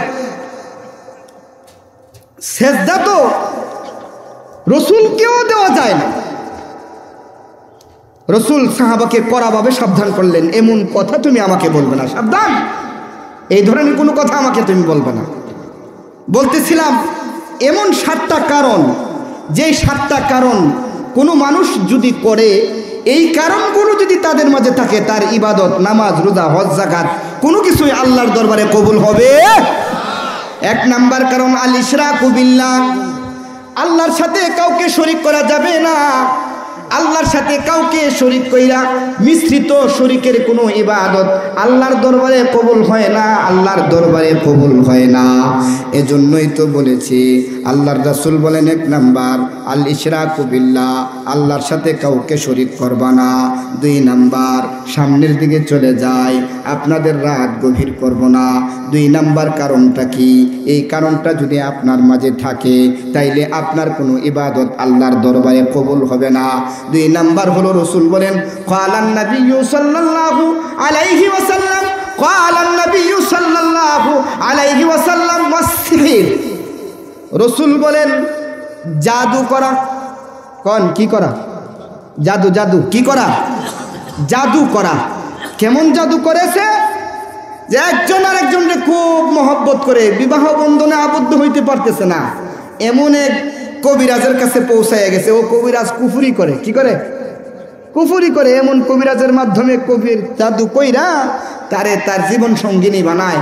এমন কোনো মানুষ যদি জাদু করে, জাদুর মাধ্যমে যদি কুফরি কালামে চলে যায়, ওই ব্যক্তির কোনো ইবাদত, কোনো বন্দিগি, কোনো নামাজ আল্লাহর দরবারে কবুল হবে।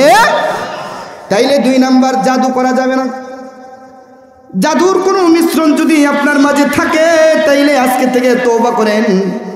কোনো কবিরাজের মাধ্যমে কোনো কিছুর জাদু করা যাবে না, কারণ জাদু করা হারাম। জাদু করা কি? জাদু টুনা থেকে বাঁচার জন্য আপনাদেরকে একটা আমল দিতাম, চাই নিবেন? বলবো। জাদু টুনা থেকে বাঁচার জন্য আপনি প্রতিদিন সকাল বাদ ফজর বাদ মাগরিব যদি সম্ভব হয় আপনারা পড়বেন। কি পড়বেন? প্রথমেতে আমরা পড়ি না ওই যে সুবহানাল্লাহ, আলহামদুলিল্লাহ, লা ইলাহা ইল্লাল্লাহ, আল্লাহু আকবার, সুবহানাল্লাহ 33 বার, আলহামদুলিল্লাহ 33 বার, আল্লাহু আকবার 34 বার। এই 34 বারের সময় আপনি পড়বেন লা ইলাহা ইল্লাল্লাহু ওয়াহদাহু লা শারীকা লাহু লাহুল মুলকু ওয়া লাহুল হামদু ওয়া হুয়া আলা কুল্লি শাইইন কাদির। 100 বারের সময় এই পড়াটা পড়বেন।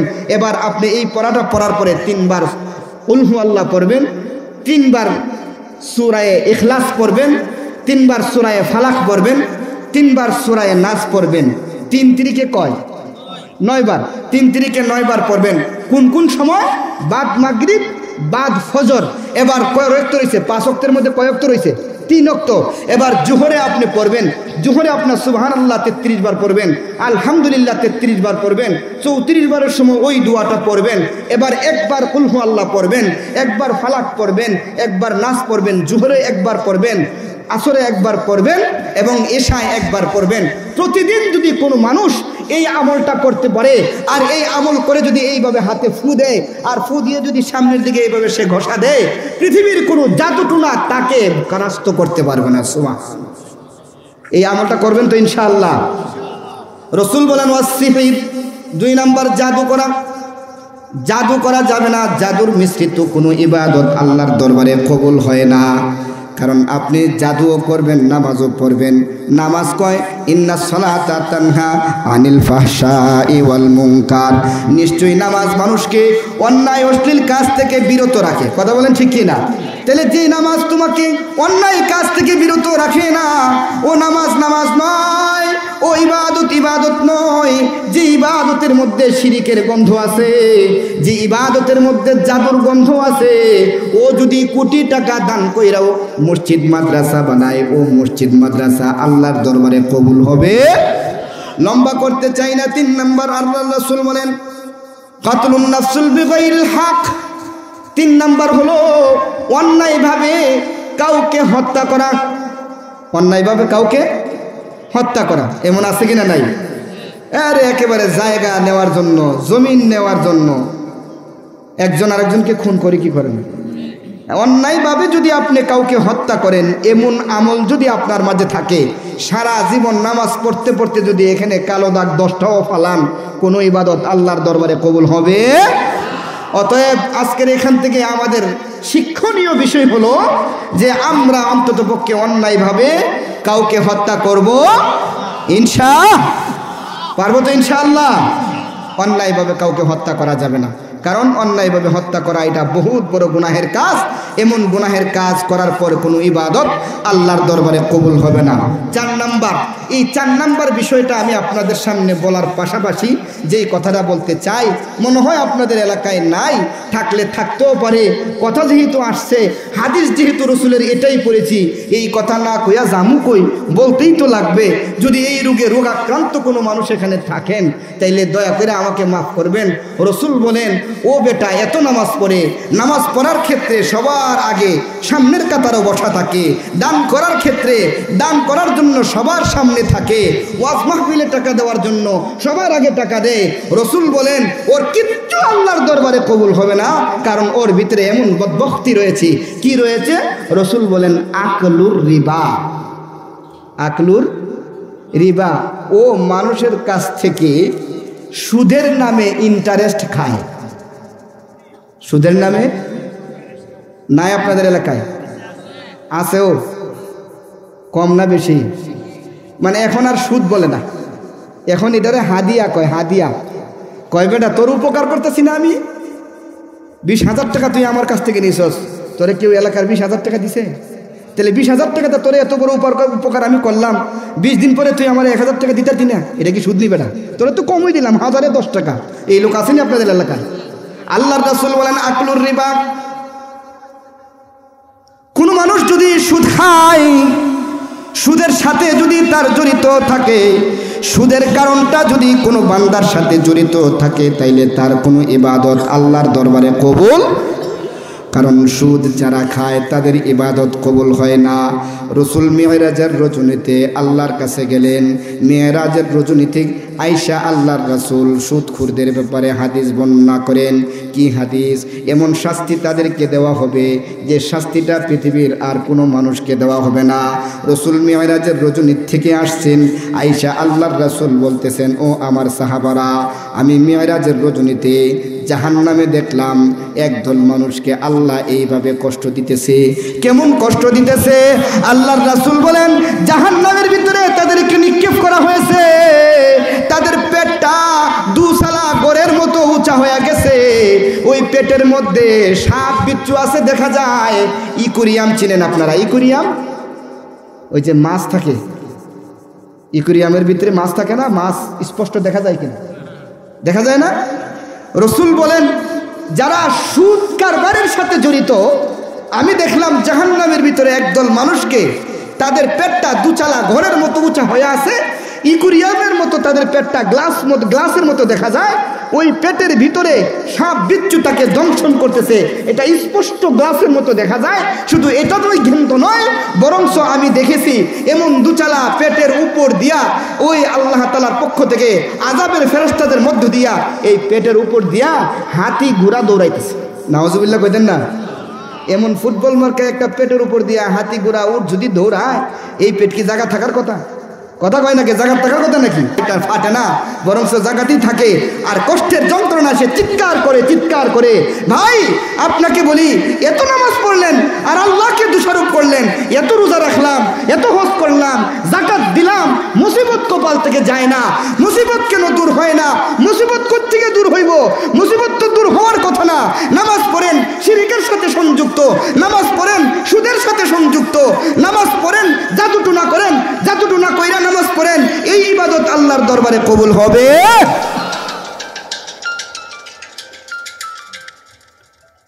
অতএব আপনাদের কাছে তিতা লাগলেও কথা এটাই সত্য, ইবাদত কবুল হওয়ার জন্য এই শর্তগুলো একান্তই জরুরি। এই পন্থাগুলো, এই পথ্যগুলো রসুল নিজে দিয়ে গেছেন। 4 নাম্বার আকলুর রিবা, যে সুদ তোমরা খাইবা না। সুদ খাওয়া যাবে? এবার বলেন, আমরা যদি সুদের সাথে কেউ জড়িত থাকি, ইনশাল্লাহ সুদমুক্ত জীবন করব তো? জোরে বলেন, সুদমুক্ত জীবন করব তো? 5 নাম্বার রসুল বলেন, ক্বালান নাবিয়্যু সাল্লাল্লাহু আলাইহি ওয়াসাল্লাম, ক্বালান নাবিয়্যু সাল্লাল্লাহু আলাইহি ওয়াসাল্লাম, আকুলুল মালিল ইয়াতীম, তোমাদের মধ্যে এমন কিছু মানুষ আছে যারা অসহায় গরিব, এমন গরিবের মানুষের মাল, এতিমের মাল মাইরা খায়, এমন লোক আছে কিনা নাই? জোরে কোন আছে কিনা নাই? এতিমের মাল ভক্ষণ করে, এতিমের মাল মাইরা খায়। যারা এতিমের মাল মাইরা খায়, যারা এতিমের মাল জোরে জবরদস্তিতে খায়, এমন এতিম মাল ভক্ষণ করে খানেওয়ালার কোনো ইবাদত আল্লাহর দরবারে কবুল হবে না। এমন কোনো ইবাদত আল্লাহর দরবারে কবুল হবে না। 5 নাম্বার, আপনি এতিমের হক মাইরা খাইবেন না। এতিমের হক মারে খাওয়া মিশ্রিত কোনো ইবাদত আল্লাহর দরবারে কবুল হবে না। অতএব এতিমের মাল ভক্ষণ করব না। রাজি আছি তো ইনশাআল্লাহ? 6 নাম্বার রসুল বলেন, যুদ্ধের ময়দান থেকে পলায়ন করা। এই কারণটা যদি কারোর মধ্যে মিশ্রিত থাকে, তার কোনো ইবাদত আল্লাহর দরবারে কবুল হবে না। কোন যুদ্ধের ময়দান থেকে? সে হকের পথে যুদ্ধ করে, হকের পথে লড়াই করে, ইসলামের পক্ষে লড়াই করে, কোরআনের পক্ষে লড়াই করে, নবীর জন্য লড়াই করে। এই লড়াইয়ের ময়দান থেকে সে পলায়ন করবে না। যদি এমন লড়াইয়ের ময়দান থেকে সে পলায়ন করে, তার নাম মুনাফিকের খাতায় যাবে। আর যদি সে পলায়ন না করে, সে যুদ্ধের ময়দানে শহীদ হলে শাহাদাতের পেয়ালা পান করবে, আর না হয় বিজয় লাভ করলে সে গাজী হবে। কথা বলেন ঠিক কিনা? কারণ যুদ্ধের ময়দান থেকে পলায়ন করা যাবে না। এই হলো 6 নাম্বার কারণ। এই রোগ যদি কারোর মধ্যে থাকে, এই রোগ আমাদের এখন সবার মাঝেই আছে। কি লেগে আছে বলি? কারণ আমাদের এখন বাকস্বাধীনতা ফিরে আসছে। আর বাকস্বাধীনতা ফিরে আসার আগে স্টেজে যখন আমরা কথা বলতাম, আমাদেরকে যে স্লিপ ধরাইয়া দেওয়া হইতো, এই আঙ্গিকে কথা কন, এই কথা কন, ওইটা কয়েন না। এই দিন কিন্তু এখন শেষ। এখন আর ভয় পাবে না। এতদিন ছিল অনেক মানুষের বাংলাদেশ, আগামী দিন থেকে হবে ইসলামী বাংলাদেশ। কথা বলেন ঠিক কিনা? জোরে আওয়াজ করে বলেন ঠিক কিনা? কারণ ইসলামী হুকুমত এই দেশে কায়েম করেই ছাড়বো ইনশাআল্লাহ। অনেক তো দেখেছেন, অনেক হয়েছে, অনেক পেয়েছেন। এবার ইসলামী হুকুমত কায়েম করার জন্য চেষ্টা করেন ইনশাআল্লাহ। ইনশাআল্লাহ দেশ, দশ, আইন পদ্ধতি, কোরআন সুন্নাহর আলোকে দেশের অবকাঠামো যদি চলে, তাইলে অবশ্যই কোনো মানুষ তার হক থেকে বঞ্চিত থাকবে না ইনশাআল্লাহ। 20,000 টাকা সুদ আইনা খাওয়া লাগবে না। এই সুদের ব্যবসা বাদ দিতে হবে। কথা বলেন ঠিক কিনা? যুদ্ধের ময়দান থেকে পলায়ন করব না। 7 নাম্বার, আল্লাহর রাসূল বলেন, কোনো নিরহ নারীর উপর, অবলা সরলা নারী, সমাজে এরকম মহিলা নাই, একদম অসহায়, তার কেউ নাই, এমন অবলা সরলা কোনো নারীর উপর কেউ যেন মিথ্যা না রটায়, তার উপর যেন কোনো মিথ্যা অপবাদ না দেয়। কারণ এক শ্রেণীর মানুষ আছে যারা অবলা সরলা নারীর উপর নিজের সম্ভ্রম হানি করে, ইজ্জত লুণ্ঠন করে, তাকে দর্শন করে, অসহায় থাকার কারণে ও নারী বিচারের আদালতে বিচার পায় না। কথা বলেন ঠিক কিনা? এমন অবলা নারীর উপর অযথা অপবাদ দেওয়া যাবে না। তাকে দর্শন করার পরেও কোর্ট কাছারিতে মামলা মোকদ্দমায় দেখা যায় ও নারী অসহায় থাকার কারণে তার কোনো কথা গ্রান্টেড হয় না। তার উপর অপবাদ রটাইয়া দেওয়া হয়, বরঞ্চ তার উপর মিথ্যা কথা বলা হয়। কথা বলেন ঠিক কিনা? এই মিথ্যা কথা থেকে নিজেকে বাঁচায় রাখতে হবে। আল কিযবু উম্মুল মাআসি, রসুল বলেন সমস্ত গুনাহের মূল হলো মিথ্যা কথা বলা। এই 7টা পজিশন আপনাদের সামনে বলেছি। 1 নাম্বার শিরিক ফিল খায়রাত, শিরিকের গুনার সাথে মিশ্রিত কোনো ইবাদত আল্লাহর দরবারে কবুল হবে না। 2 নাম্বার ওয়াসিহির, জাদু টুনা করে এমন লোক যদি ইবাদত করে তার কোনো ইবাদত আল্লাহর দরবারে কবুল হবে না। 3 নাম্বার আল্লাহর রাসূল বলেন কোনো মানুষ যদি অন্যায়ভাবে কাউকে হত্যা করে তার কোনো ইবাদত আল্লাহর দরবারে কবুল হবে না। সুদখোরের কোনো ইবাদত আল্লাহর দরবারে কবুল হবে না। যুদ্ধের ময়দান থেকে পলায়নকারীর কোনো ইবাদত আল্লাহর দরবারে কবুল হবে না। অবলা সরলা কোনো নারীর উপর মিথ্যা অপবাদ যদি কেউ রটাইয়া দেয় তার কোনো অপবাদ, তার কোনো ইবাদত আল্লাহর দরবারে কবুল হবে না। এবার রাসূল বলেন একমাত্র সিজদার মালিক আল্লাহ। আপনারা জোরে আওয়াজ করে বলেন রিজিকের মালিক কে? জোরে আওয়াজ করে বলেন রিজিকের মালিক কে? এবার রিজিকের মালিকের একটা কথা আপনাদেরকে শোনাই, আপনারা শুনবেন তো ইনশাআল্লাহ? শেষ করে দিই নাকি? হলো চলতো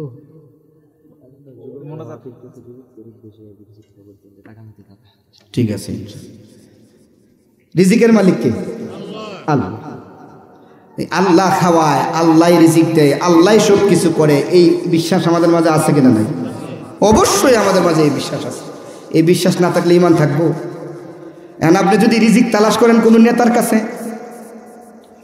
আল্লাহর সাথে শিরিক হলো কিনা? কথা বলেন। আপনি চাইবেন কার কাছে? কাউকে উসিলা বানাবেন ভিন্ন কথা, কিন্তু যদি আপনি যাইয়া বলেন আমার তো কেউ নাই, আপনিই আমার, আপনি দিলে খামু না দিলে খামু না, এমন কথা বললে তার ঈমান থাকবে? পয়গম্বর মুসা আলাইহিস সালামের জামানায় দুর্বল বর্ণনা, ইসরায়েলি বর্ণনা, কিন্তু ঘটনাটা বড় চমৎকার। কি? আল্লাহর রাসূল মুসা আলাইহিস সালাম, পয়গম্বর মুসা আলাইহিস সালাম রাস্তা দিয়ে হেঁটে যায়, এমন সময় তার গায়ে পোকা ধরা এক লোকের সাথে তার সাক্ষাৎ হয়েছে। তার শরীরে পুকে এরকম গন্ধ লাগা গেছে। জিজ্ঞাসা করতেছে আপনি কতদিন যাবত এখানে বসে আছেন? লোকটা বলতেছে আমি এখানে 450 বছর যাবত এই গায়ে পোকা লইয়া বৈশা রইছি। জিজ্ঞাসা করে কি করেন? বলেন আল্লাহর নামের জিকির করি। আল্লাহর নামের জিকির আপনি এখানে বসে করেন? আল্লাহর নামের জিকির করনে ওয়ালা মানুষ আপনাকে খাওয়ায় কে? লোকটা বলে আমাকে খাওয়ায় আমার আল্লাহ। জোরে বলেন না সুবহানাল্লাহ। মুসা পয়গম্বর বলেন চাচা কতদিন হলো আপনি এখানে বসে পুক গায়ে লয়া গন্ধ লয়া ইবাদত করেন আল্লাহর? লা ইলাহা ইল্লাল্লাহ বলেন। লোকটা বলে 450 বছর ধরে আমি এখানে বসে রয়েছি, 450 বছর ধরে আমার গায়ে পোকা লাইগা রয়েছে। এই পোকা আমারে খায়, আর প্রতিদিন আল্লাহর পক্ষ থেকে 1 গ্লাস ঠান্ডা পানি আসে। এই 1 গ্লাস ঠান্ডা পানি আমি পান করার পর আমার গায়ে কোনো ব্যথা থাকে না। সুবহান। পুকে আমারে খাইয়া কিছু করতে পারবে না, পুকে আমাকে খাইয়া দংশন করতে পারবে না। পয়গম্বর মুসা আলাইহিস সালাম বলে লোকটা তাইলে আল্লাহর ওলি, লোকটা তাইলে আল্লাহর ওলি, যার গায়ে পোকা লাগা রইছে। এই পোকা লাগা মানুষটা একাধারে 450 বছর এক জায়গায় বৈশা আল্লাহর নামের জিকির করে। কারণ আল্লাহর নামের জিকির করতে করতে যদি কোনো মানুষ মারা যায়, রাসূল বলেন ক্বালান নবিয়্যু সাল্লাল্লাহু আলাইহি ওয়াসাল্লাম, ক্বালান নবিয়্যু সাল্লাল্লাহু আলাইহি ওয়াসাল্লাম মান মাতা ওয়া হুয়া ইয়ালামু লা ইলাহা ইল্লাল্লাহু দাখালাল জান্নাহ। ক্বালান নবিয়্যু সাল্লাল্লাহু আলাইহি ওয়াসাল্লাম মান কানা আখিরু কালামিহি লা ইলাহা ইল্লাল্লাহু দাখালাল জান্নাহ। কোন মানুষ যদি নিজের শেষ জীবনে আইসা মৃত্যুর সময়ে শেষ বাক্যটা যদি সে পড়ে লা ইলাহা ইল্লাল্লাহ, তাইলে আল্লাহ পাক রব্বুল আলামিন তার জিন্দেগীর পিছনের সব গুনাহ মাফ করে দিয়ে বান্দাটার ঠিকানা আল্লাহ জান্নাতে দিয়া দেয়। সুবহানাল্লাহ। ওই যে বনি ইসরাইলের সেই ঘটনা কার না মনে আছে ভাই? গভীর মনোযোগ। এ যুবক আপনাকে টার্গেট করে বলতেছি, আপনি খুব মনোযোগ দিয়ে শুনেন। আপনি তো দিনের বেলায় গুনাহের কোনো শেষ নাই। মোবাইল দিয়া ফ্রি ফায়ার খেলো, পাবজি খেলো, ইন্টারনেটে কত জায়গায় ঘুইরা ঘুইরা গুনাহ তোমার খাতায় জমা করো। যেই গুনার কারণে একদিনও তুমি আল্লাহর কাছে ক্ষমা চাইলা না, বরংস আমার আল্লাহ তোমার দিকে তাকায়া রইছে। আমার বান্দাটা যদি আমার কাছে একবার ক্ষমা চায়, আমি বান্দার জীবনের সব গুনাহ মাফ করে দিমু। আমার জীবনের কত গুনাহ আছে, এই গুনাহ যদি আমার মা জানতো তাইলে আমারে ঘরে আমার মা খাবার দিত না। আমার জীবনের কত গুনাহ আছে, যদি আমার বাবা জানতো তাইলে আমার বাবা আমারে সন্তান বইলা ডাক দিত না। কথা কোন ঠিক কিনা? জিন্দেগিতে এত পরিমাণ গুনাহ আছে, আমার গুনাহ যদি আমার বন্ধু জানতো তাইলে আমার বন্ধু বইলা স্বীকার করতো না। কিন্তু এত গুনাহ করার পরেও আমার গুনাহকে ঢাইকা রাখছেন একজন, তিনি কে? জোরে বলেন, তিনি কে? পয়গম্বর মুসা আলাইহিস সালাম। আল্লাহর রাসূলকে বলে, পয়গম্বর যাও মরুভূমির প্রান্তরে, আমার এক বান্দার হায়াতটা শেষ, ওর হায়াত শেষ, সে মারা গেছে, মৃত্যুবরণ করেছে। যাও তাকে তুমি এলাকায় নিয়ে আসো, এলাকায় আইনা তাকে তুমি নিজের হাতে গোসল দিবা, তাকে নিজের হাতে জানাজার নামাজ পড়াইবা, তাকে নিজের হাতে তুমি জানাজা পড়াইয়া দাফন কাফন করবা। কারণ ও ভাই, মৃত্যুটা কখন কার কোথায় হয় কেউ জানে না। আল্লাহর রাসূল বলেন, আল্লাহ কোরআনের মধ্যে বলেন, ইযা জাআ আজালুহুম লা ইস্তাখিরুনা সাআতাও ওয়া লা ইস্তাকদিমুন। মৃত্যুটা কার কখন কোথায় হবে কেউ জানে না। তবে মৃত্যুটা যদি ভালো জায়গায় হয়, ও লোকটা হাসতে হাসতে আল্লাহর জান্নাতে চলে যায়। সুবহান, জোরে কন্যা সুবহানাল্লাহ।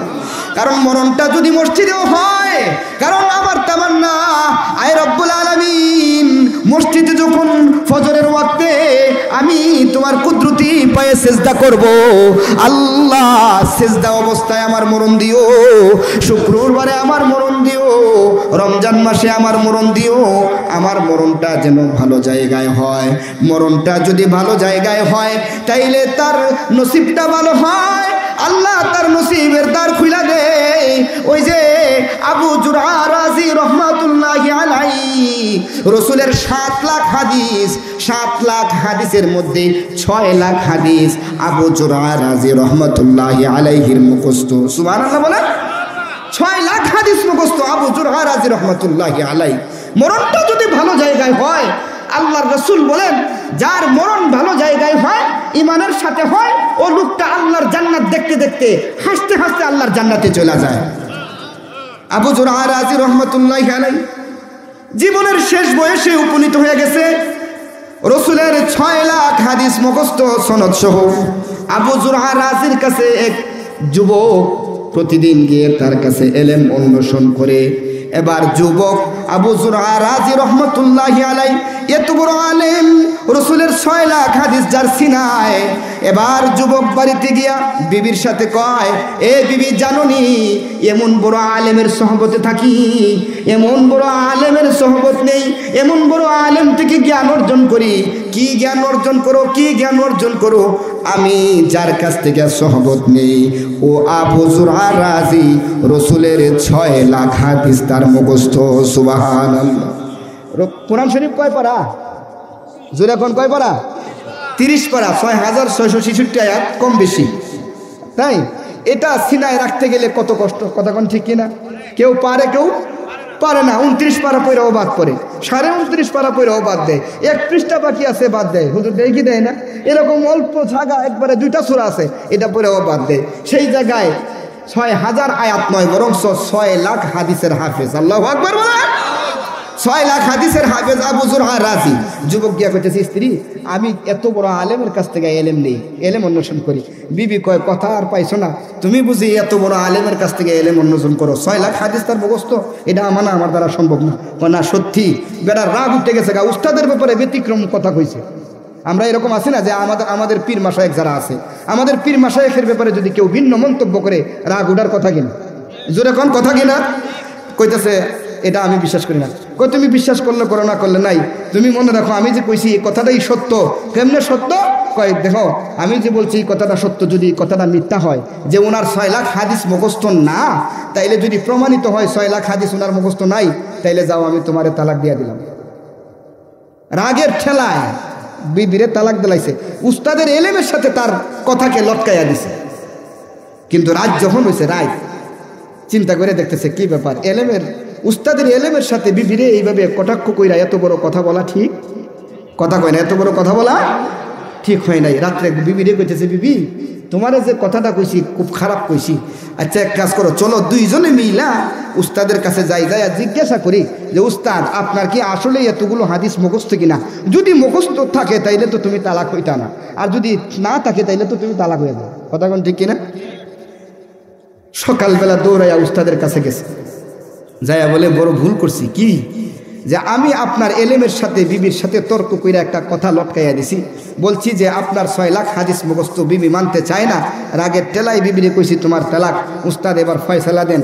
এবার আবু জুরআ রাজি রহমাতুল্লাহি আলাইহি বলতেছেন 6 লাখ হাদিস না, তোমাদের কুল হু আল্লাহ যেমন মুখস্থ, সূরা ইখলাস আমাদের মুখস্থ কিনা, সূরা ফাতিহা আমাদের মুখস্থ না, জিগাইলে পারতেন না ইনশাআল্লাহ, বাঁচবো কেউ? বাঁচত না। কয় তোমাদের সূরা ইখলাস যেরকম মুখস্থ, এরকম 1 লাখ হাদিস সনদ সহ আমার মুখস্থ। একটু জোরে কইতেন না সুবহানাল্লাহ। 1 লাখ হাদিস সনদ সহ আমার মুখস্থ, 6 লাখ তো আমার ভিতরে আছেই। আল্লাহু আকবার বলেন। যাও তোমাদের কোনো তালাক হয় নাই, কারণ আমার তো মুখস্থ আছে হাদিস। এজন্য আপনাদেরকে বলতেছিলাম আবু জুরআ রাজি হাদিসের মসনদে বইসা রয়েছে, হাদিসের মসনদে বইসা ছাত্রদের হাদিসগুলো শুনতেছে। এবার ছাত্ররা হাদিস পড়তেছে। ক্বালান নাবিয়্যু সাল্লাল্লাহু আলাইহি ওয়াসাল্লাম, ক্বালান নাবিয়্যু সাল্লাল্লাহু আলাইহি ওয়াসাল্লাম মান মাতা ওয়া হুয়া ইয়ালামু লা ইলাহা ইল্লাল্লাহু দাখালাল জান্নাহ, মান মাতা ওয়া হুয়া ইয়ালামু লা ইলাহা ইল্লাল্লাহু দাখালাল জান্নাহ। এবার এই হাদিসটা যখন ছাত্ররা পড়তেছে, আবু জুরআ রাজি বলে, এই ছাত্ররা থাম, সারা জীবন ভর আমি কিন্তু হাদিস পড়াইছি, এবার রাসূলের হাদিসটা আমার পড়তে বড় মন চায়, আমার পড়তে বড় মন চায়। অসুস্থ অবস্থায় হাদিসের মসনদে বইসা আবু জুরআ রাজি রহমাতুল্লাহি আলাইহি এবার হাদিস পড়েন। ক্বালান নাবিয়্যু সাল্লাল্লাহু আলাইহি ওয়াসাল্লাম মান মাতা ওয়া হুয়া ইয়ালামু লা ইলাহা ইল্লাল্লাহু দাখালাল জান্নাহ। হাদিসের মধ্যে আছে, উলামায়ে কেরাম মুহাদ্দিসিনে কেরাম বলেন আবু জুরআ রাজি রাহমাতুল্লাহি আলাইহি লা ইলাহা ইল্লাল্লাহ পর্যন্ত পড়ছে, দাখালাল জান্নাহ পড়তে পারে নাই। হাদিসের মসনদে বইসা আল্লাহর জান্নাত নিজের চোখে দেখা হাসতে হাসতে আল্লাহর জান্নাতে চলে গেছে। সুবহানাল্লাহ, আল্লাহর জান্নাতে চলে গেছে। এজন্য বলতেছিলাম মরণটা যদি ভালো জায়গায় হয় তার নসিব বড় ভালো হয়। এজন্য আমার একটা প্রার্থনা আল্লাহর কাছে, আল্লাহ মরণ যদি দাও তাইলে মসজিদে মরণ দিও, মরণ যদি দাও তাইলে তুমি আমাকে রোজা অবস্থায় দিও, মরণ যদি দাও তাইলে আমাকে নামাজরত অবস্থায় দিও, মরণ যদি দাও ওগো আল্লাহ তাইলে আমার মরণটা তুমি শুক্রবারে দিও। এজন্য পয়গম্বর মূসাকে আমার আল্লাহ ডেকে বলে, মূসা যাও ওই যে মরুভূমির প্রান্তরে একটা যুবক যে নাকি মারা গেছে তার লাশটারে তুমি নিয়ে আসো, নিজের হাতে দাফন করবা, নিজের হাতে তুমি কাফন করবা, নিজে জানাজার নামাজ পড়াইয়া দিবা। শুনো মূসা, একটা ঘোষণা তোমারে দিয়া দেই, মূসা রে আমার এই বান্দাটার জানাজার নামাজ আজকে যে আদায় করবে, আমার আল্লাহ এই জানাজার নামাজ আদায় করনে ওয়ালা বনি ইসরাইলের সব মানুষের জীবনের গুনাহ মাফ করে দিবে। যাও তুমি তাকে নিয়ে আসো, তার জানাজা যারা আজকে পড়বে তার জিন্দেগীর সব গুনাহ মাফ। মুসা আলাইহিস সালাম এই লোকটারে নিয়ে আসছে, যাইয়া দেখে মরুভূমির প্রান্তরে একটা যুবক মারা গেছে, অসুস্থ অবস্থায় ছিল, মারা গেছে, তারা নিয়ে আসছে। মুসা আলাইহিস সালাম নিজে নিজে এটাকে দাফন কাফন করেছেন, নিজে গোসল দিছেন, নিজে কাফন পরাইছেন। এবার জানাজা পড়ানোর জন্য মাঠ রেডি, ময়দানের মধ্যে হাজার হাজার বনি ইসরাইল রেডি। মুসা আলাইহিস সালাম ঘোষণা দিছে, আজকে আমার এই উম্মতের যে জানাজার নামাজ পড়বে তার জিন্দেগীর সব গুনাহ মাফ। সুবহানাল্লাহ বলেন। সব মানুষ কাতারবন্দি হইয়া খাড়ায় রয়েছে। এবার একজন বনি ইসরাইল মুসা পয়গম্বরকে ডেকে বলে, মুসা, এটা কোন বেটা, কোন মানুষ যারে মরুভূমির প্রান্তর থেকে উঠায় আইনা জানাজা কাফন টাফন পরাইয়া জানাজা পড়াইলে জিন্দেগীর সব গুনাহ মাফ, এমন লোকটার চেহারা না দেখলেই তো নয়, তারে যদি একটু দেখাইয়া দিতেন মুসা। মুসা আলাইহিস সালাম এই যুবকের চেহারাটা খুলছে, কাফনের কাপড়টা খুলছে, খুইলা দেখে যুবকের চেহারা দেখা যায়। এলাকার মানুষ যারা সম্ভব একসাথে গুল বের দিয়া তারা দেখতেছে, সবাই তারে চিনে ফেলছে। কি ব্যাপার, এই লোকের জানাজা পড়লে আবার জিন্দিগির সব গুনাহ মাফ হয় কেমনে? হেতো নাখান্দা গুনাহগার, জিনার অপবাদ লইয়া এলাকার মানুষ তারে এলাকা থেকে বাইর করে দিচ্ছে। কিসের অপবাদ? জিনার অপবাদ। গুনাহগার, যার গুনার কোনো শেষ নাই।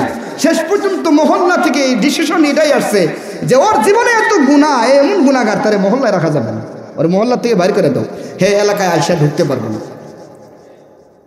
তাইলে মুসা যে লোকটা এত বড় গুনাহগার, এই গুনাহগার মানুষটা জানাজার নামাজ পড়লে জিন্দেগীর সব গুনাহ মাফ, এটা একটু বুঝলাম না। আল্লাহরে যদি একটু তুমি জিগাইতা, কারণ মুসা আলাইহিস সালাম তো আল্লাহর সাথে বেশি কথা বলেন। পয়গম্বর মুসা আলাইহিস সালাম দৌড়ায়া তুর পাহাড়ে যায়। তুর পাহাড়ে গিয়া আল্লাহকে বলে, আল্লাহ বুঝলাম না যে যুবকটা দুনিয়া থেকে মরল তার রেকর্ড ভালো নয়। এলাকার মানুষগুলো তো বলতেছে তার জীবনে গুনাহের দাগ, জিনাহের দাগ। মানুষগুলো তার এলাকা থেকে বের করে জংলায় ফেলায় দিছে। মরুভূমির প্রান্তরে যুবক চইলা গেছে, যুবকটা মরুভূমির প্রান্তরে চইলা গেছে। মরুভূমির প্রান্তরে যুবক একা একা রাত কাটায়, খাবার দাবারের কিছু নাই, মাত্র দুই একটা ছাগল তার সাথে আছে। এই ছাগলের উলান থেকে কিছু মাত্র দুধ বের হয়, এই দুধগুলো খেয়ে যুবক জীবন বাঁচায়। দিন চলে যায়, রাত চলে যায়, যুগটা অসুস্থ অবস্থায় পড়ে যায়। অসুস্থ অবস্থায় পইরা মরুভূমির প্রান্তরে যুবকটা যখন বুঝতে পারছে আমার জিন্দেগির হায়াত প্রায় শেষ, আমি মনে হয় আর বাঁচব না, আমি মনে হয় আর বাঁচব না, এবার দিলটারে সে নরম কইরা দিছে। মরুভূমির প্রান্তরে আল্লাহকে ডেকে বলে, আল্লাহ ওগো মালিক, ওগো মাওলা, আমার এই গুনাহের অপবাদ দিয়া এলাকার মানুষগুলো গ্রাম বঞ্চিত করছে, এলাকা বঞ্চিত কইরা দিছে। মরুভূমির প্রান্তরে আমি একা তোমার কাছে পয়রা রইছি, খাবার দাবারের সুবিধা নাই, ছাগলের উলান থেকে মাত্র কিছু দুধ পান কইরা জীবন কাটাইছি। এখন আমার দেহে জ্বর আসছে, জ্বর এমনভাবে আসছে মনে হয় আমি আর বাঁচব না। ওগো মালিক, মরুভূমির প্রান্তরে এই মুহূর্তে আমার মুখের মধ্যে এক ফোঁটা পানি দেবার কোনো লোক নাই। যুবকটা ডাইনের দিকে তাকায়া দেখে কেউ নাই। মরুভূমির প্রান্তর, শুধু মরুভূমির প্রান্তর। সামনের দিকে তাকায়া দেখে কেউ নাই, শুধু মরুভূমির প্রান্তরে দেখা যায়। ডাইনে তাকায়, বামে তাকায়, পিছনে তাকায়, কেউ নাই। চোখের পানি ফালাইয়া যুবকটা আল্লাহর দিকে ডাক দিয়া বলে, আল্লাহ ওগো মালিক, এখানে আর কেউ নাই, আর কেউ নাই, তুমি একজন আছো আল্লাহ। আল্লাহ গো, মানুষগুলো আমাকে এলাকা থেকে বঞ্চিত কইরা দিছে, কিন্তু তোমার রহমতের দরওয়াজা তো এখনো খোলা আছে। আমার আল্লাহ বলেন, লা তাকুনা তুমি রহমাতিল্লাহ, বান্দা তুমি আমার রহমত থেকে নৈরাশ হইবা না। আমার রহমতের আশায় জীবনের শেষ প্রান্ত যদি তুমি শেষ বেলায় আইসা যদি তুমি মাওলাকে একটা ডাক দেও, মাওলা তোমার কথাকে শুনে ফেলবে। এবার যুবক ডাক দিয়া কয়, আল্লাহ ওগো মালিক, আমার জিন্দেগির গুনাহগুলি তুমি যদি এই মুহূর্তে আমারে ক্ষমা না করো তাইলে আমার জিন্দেগি বরবাদ হয়ে যায়। ও আল্লাহ, জিন্দেগির সব গুনাহ তুমি আমারে মাফ করে দাও। লোকটা, যুবকটা কাঁদতেছে, কাঁদতেছে, চোখের পানি গড়গড়া পড়তেছে। ওইদিকে আজরাইল তার সন্নিকট আসছে। তওবা তওবার দরটা এমন হইছে আমার আল্লাহ বলেন ইন্নাল্লাহা ইউহিব্বুত তাওয়াবিন ইন্নাল্লাহা ইউহিব্বুত তাওয়াবিন ওয়া ইউহিব্বুল মুতাতাহহিরিন। কোন বান্দা যখন খালিস নিয়তে আমি মওলার কাছে তওবা করে, তওবাহের জন্য আমি আমার মওলা ও বান্দাটার জীবনে যত গুনাহ থাকে তওবা করার মাধ্যমে আমি আল্লাহ তার জিন্দেগির সব গুনাহ মাফ করে দেই। সুবহানাল্লাহ। আল্লাহ এই জায়গায় আর কেউ নাই, আমারে তুমি মাফ করে দাও। মুসা মরুভূমির প্রান্তরে আমার এই যুবক আমারে যেভাবে ডাকছে আমার দিলটা নাড়ায়া উঠছে। সুবহানাল্লাহ বলেন না। ও যদি ওই সময়ে তার নিজের জন্য দোয়া না চাইয়া গোটা বনি ইসরাইলের জন্য দোয়া চাইতো, মাফ চাইতো, গোটা বনি ইসরাইলকে আমি মাফ করে দিতাম, কিন্তু সে নিজের জন্য ক্ষমা চাইছে।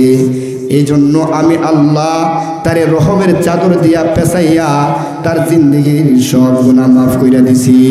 এজন্যই তো আমি তোমারে ঘোষণা দিয়া দিলাম, ও মুসা যাও মরুভূমির প্রান্তরে যে যুবকটা আমি আল্লাহর কাছে তওবার মাধ্যমে জিন্দেগির গুনাহ মাফ করাইলো, ও যুবকটারে তুমি এলাকায় লইয়া যাও, ওই এলাকায় গিয়ে তারে জানাজার নামাজ পড়াও, কাফন দাফন করাও। যারা তার জানাজার নামাজ পড়বে তাদের জিন্দেগির সব গুনাহ তুমি মাফ পাইয়া যাইবা। এবার পয়গম্বর মুসা আলাইহিস সালাম আল্লাহর কাছ থেকে জবাব নিয়া এলাকার কাছে আসছে। আয়েশা বনি ইসরাইলের সব মানুষগুলোকে বলতেছে, বনি ইসরাইল শুনো, যে যুবকটা তোমাদের কাছে বড় গুনাহগার এই যুবকটা আল্লাহর কাছে বড় প্রিয়, কারণ সে তওবার মাধ্যমে জিন্দেগির গুনাহ মাফ করাইছে। এজন্য আজকে যারা তোমরা তার জানাজার নামাজ পড়বা আল্লাহ তার জিন্দেগির সব গুনাহ মাফ করে দিবে। সুবহানাল্লাহ। মুহতারাম হাজিরিন, এ কথা বলার দ্বারা উদ্দেশ্য হলো আজকে যারা বিধায় পূর্বপাড়া বাইতুল মামুর জামে মসজিদের উদ্যোগে যারা মাহফিলের ইন্তজাম করেছে, ব্যবস্থা করেছেন, যারা কথা দিয়ে সহযোগিতা করেছেন, যারা টাকা দিয়ে সহযোগিতা করেছেন, যারা যা কিছু দিয়ে সহযোগিতা করেছেন, প্রত্যেকের সহযোগিতা যেন পয়গম্বর মুসা আলাইহিস সালামের ওই উম্মতের মতো কবুল হয় যে উম্মত তওবার মাধ্যমে জিন্দেগির গুনাহ মাফ করাইছে। আজকের এই ইজলাস, আজকের এই মজলিস, যুবকদের আয়োজিত মাহফিলকে আল্লাহ পাক রব্বুল আলামিন ভরপুর কামিয়াবি দান করেন। জোরে বলেন আমিন, আরো জোরে আওয়াজ করে বলেন আমিন। ওয়া মা আলাইনা ইল্লাল বালাগ। আসসালামু আলাইকুম ওয়া রাহমাতুল্লাহ।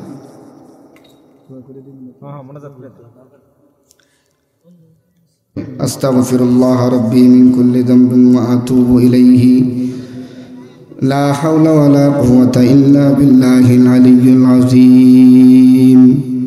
আস্তাগফিরুল্লাহ ইন্নাল্লাহা গফুরুর রহিম। আলহামদুলিল্লাহি রাব্বিল আলামিন। ربنا لا تزغ قلوبنا بعد إذ هديتنا وهب لنا من لدنك رحمة إنك أنت الوهاب. ربنا فاغفر لنا ذنوبنا وكفر عنا سيئاتنا وتوفنا مع الأبرار. ফেলিয়ে না দিও আল্লাহ, ফেলিয়ে না দিও, গুনাহ যত করেছি গো মাফ করে দিও। বন্দা আছি বন্দেগি নাই, শেষ করেছি জিন্দেগি, আখিরাতের বিচার দিনে এ পাপীদের উপায় কি? মাফ করে দাও আল্লাহ, মাফ করে দাও। জিন্দেগির যত গুনাহ আছে মালিক তুমি মাফ করে দাও, জিন্দেগির গুনাহগুলি মালিক তুমি মাফ করে দাও। রব্বুল আলামিন, আল্লাহ রাত্র গভীর হয়ে গেছে, ও মৌলায়ে কারীম ঘন কুয়াশা, এই রব্বুল আলামিন প্যান্ডেলের পর্দা ভেদ কইরা সামনে যারা বসে আছে সকলের মাথার উপর টপ টপ কইরা পড়তেছে, কিন্তু তোমার রাসূলের মহব্বতে, কোরআনের মহব্বতে যারা একটা মিনিটের জন্য আয় আল্লাহ লড়ে নাই, আল্লাহ সহকারে যারা রব্বুল আলামিন আজকের মাহফিলের সব কথাগুলি শুনেছে, রব্বুল আলামিন আমি মুসাফির, আয় আল্লাহ ওই ভাইদের জন্য দিল খুলে দোয়া করি মাওলা, আল্লাহ ওই ভাইদের জিন্দেগির সব গুনাহ তুমি মাফ করে দাও ইয়া রাব্বাল আলামিন, ইয়া আহকামাল হাকিমিন। আল্লাহ আই হাই, এখানে সাদা দাড়িওয়ালা মুরব্বী রয়েছে, নওজোয়ান যুবক ভাই রয়েছে, ছোট ছোট বাচ্চাগুলি রয়েছে, আল্লাহ ডাইনে বামে আলেম ওলামা রয়েছে, তালিবুল ইলম রয়েছে। মৌলা সাদা দাড়িওয়ালা মুরব্বী নিজেকে ভাবে কখন জানি হায়াত শেষ হয়ে যায়। ও মৌলা, যে মজলিসে সাদা দাড়িওয়ালা আবু বকরের মতো লোক আছে, তার উসিলায় আজকের এই মাহফিলকে তুমি কবুল করে নাও, আজকের এই মুনাজাতকে তুমি কবুল আর মঞ্জুর করে নাও। আল্লাহ জানি না কখন জানি হায়াত শেষ হয়ে যায়। আল্লাহ আমি আমার এই হাতে আমার বাবাকে কবরে রাখছি, এই হাত দিয়া আমি আমার মায়ের কবরে রাখছি। আল্লাহ বাবা কি জিনিস এখন হারে হারে টের পাই, মা কি জিনিস এখন পড়তে পড়তে বুঝে আসে। যে মা নিজে না খাওয়াইয়া সন্তানরে খাবার দিছে, ও মা আজকে দুনিয়াতে নাই। ও রব্বুল আলামিন, ও সন্তান হইয়া মায়ের জন্য দুইটা হাত তোমার দরবারে বাড়াইয়া দিছি। আল্লাহ আমার মায়ের কবরকে তুমি জান্নাতুল ফেরদাউস বানায়া দাও। যার বাবা দুনিয়াতে নাই, আল্লাহ ওই বাবার কবরকে তুমি জান্নাতুল ফেরদাউস বানায়া দাও। রব্বুল আলামিন, আমরা যারা সন্তানের বাবা হয়েছি, মার কত দরদ, সন্তানের কত দরদ এখন বুঝি। আল্লাহ আমি যদি আমার বাবারে এখন খুঁজা পাইতাম, বাবারে কইতাম, বাবা ও বাবা জীবনে অনেক কষ্ট দিয়েছি, আর কোনোদিন কষ্ট দিব না, বাবা গো তুমি আমার মাথায় হাত বুলাইয়া একটু দোয়া করে দাও। কিন্তু বাবা তো আজকে নাই। এই মজলিসে বসা যারা মা বাবা হারায় ফেলেছে, আল্লাহ তাদের জন্য প্রাণ খুইলা দোয়া করি। আল্লাহ রব্বির হামহুমা কামা রব্বায়ানি সগীরা। সবাই আমার সাথে বলেন, রব্বির হামহুমা কামা রব্বায়ানি সগীরা।